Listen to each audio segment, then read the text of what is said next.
Welcome and welcome to Cook with Martina. சாதம் waste ஆனா அடுத்த நாள் பழைய சோறுக்கு அடிச்சுக்கிறாங்க.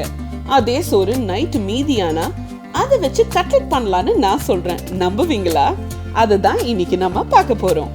ஒரு பவுல்ல சாதம் எடுத்துக்கோங்க. 2 பொட்டேட்டோஸ் வேக வச்சு நல்லா மேஷ் பண்ணி அதை ரைஸோட சேர்த்துக்கோங்க. ஒரு மீடியம் சைஸ்டு வெங்காயம் நல்லா கட் பண்ணி இப்போ அதையும் சேர்த்துருக்கேன். இப்போ சில்லி ஃப்ளேக்ஸ், இது இல்லைன்னா நீங்கள் சில்லி பவுடர் கூட சேர்த்துக்கலாம், ஒரே ஒரு ஸ்பூன் மட்டும்.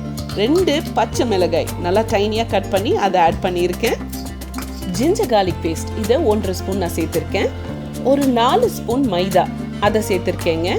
இப்போது சாட் மசாலா, இதை நான் ஏன் சேர்த்துருக்கேன் அப்படின்னு பார்த்தீங்கன்னா ஒரு டேங்கியான டேஸ்ட் கொடுக்கும். ஸோ 1 ஸ்பூன் மட்டும் அதை நான் சேர்த்துருக்கேன்.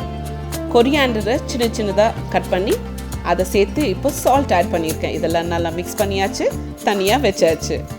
இப்போது கட்லெட் பேட்டியை தான் நம்ம ரெடி பண்ண போகிறோம். ஸோ கையில் கொஞ்சம் எண்ணெயை ஊற்றிக்கோங்க.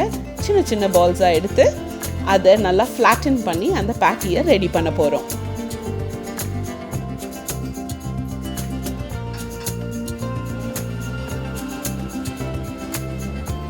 எல்லாம் ரெடி பண்ணி வச்சுட்டோம். இப்போ ஒரு 2 பவுல் எடுத்துக்கலாம்.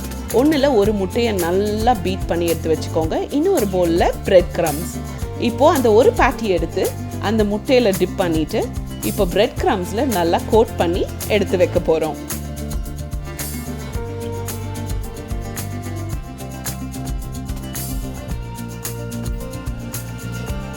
ரெடி. இப்போது நம்ம ஃப்ரை பண்ண போகிறோம். ஸோ ஒரு நல்ல ஒரு பேனில் ஆயில் நல்லா ஹாட் ஆகிற வரைக்கும் வெயிட் பண்ணிவிட்டு ஒரு பேட்டியாக எடுத்து நம்ம ஃப்ரை பண்ண போகிறோம்.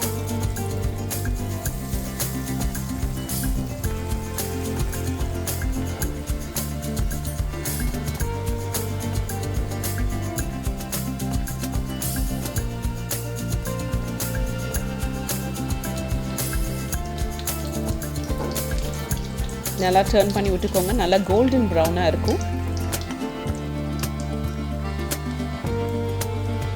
உங்கள் பேட்டிஸ் எல்லாம் ரெடி ஆகிட்டே இருக்குது. சாம்பார் இல்லை ரசம் இருந்துச்சுன்னா போதுங்க.